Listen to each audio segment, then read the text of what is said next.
સમાચારમાં વાત કરીએ તો મહત્વપૂર્ણ સમાચાર સામે આવી રહ્યા છે। મહત્વના સમાચાર પ્રાપ્ત થયા છે, જેમાં નેશનલ ફોરેન્સિક સાયન્સ યુનિવર્સિટી ખાતે આંતરરાષ્ટ્રીય કોન્ફરન્સનું આયોજન કરવામાં આવ્યું છે।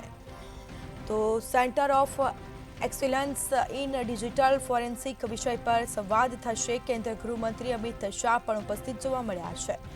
ન્યાયમૂર્તિ અરુણકુમાર મિશ્રા પણ ઉપસ્થિત જોવા મળ્યા છે। ગૃહ રાજ્યમંત્રી હર્ષ સંઘવી અને ઋષિકેશ પટેલ પણ હાજર જોવા મળ્યા હતા।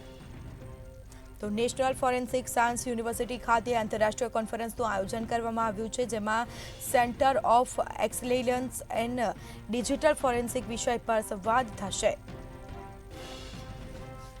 તો કેન્દ્રીય ગૃહમંત્રી અમિત શાહ પણ ખાસ રીતે ઉપસ્થિત જોવા મળ્યા છે। ન્યાયમૂર્તિ અરુણકુમાર મિશ્રા પણ ઉપસ્થિત જોવા મળ્યા હતા।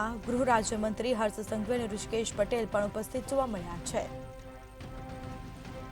તો નેશનલ ફોરેન્સિક સાયન્સ યુનિવર્સિટી ખાતે આંતરરાષ્ટ્રીય કોન્ફરન્સનું છે તે આયોજન કરવામાં આવ્યું છે। Centre of excellence in digital forensic વિષય પર સંવાદ થશે, ચર્ચા થશે। કેન્દ્રીય ગૃહમંત્રી અમિત શાહ પણ ખાસ રીતે ઉપસ્થિત જોવા મળ્યા છે। તો ન્યાયમૂર્તિ અરુણકુમાર મિશ્રા પણ ઉપસ્થિત રહ્યા છે। તો ગૃહ રાજ્યમંત્રી હર્ષ સંઘવી અને ઋષિકેશ પટેલ પણ ખાસ રીતે ઉપસ્થિત જોવા મળ્યા હતા। તો નેશનલ ફોરેન્સિક સાયન્સ યુનિવર્સિટી ખાતે આંતરરાષ્ટ્રીય કોન્ફરન્સનું આયોજન, જેમાં અનેક નેતાઓ ઉપસ્થિત જોવા મળ્યા છે। કેન્દ્રીય ગૃહમંત્રી અમિત શાહ પણ ઉપસ્થિત જોવા મળ્યા છે। તો centre of excellence in digital forensic વિષય પર ચર્ચા વિચારણા થશે, સંવાદ થશે।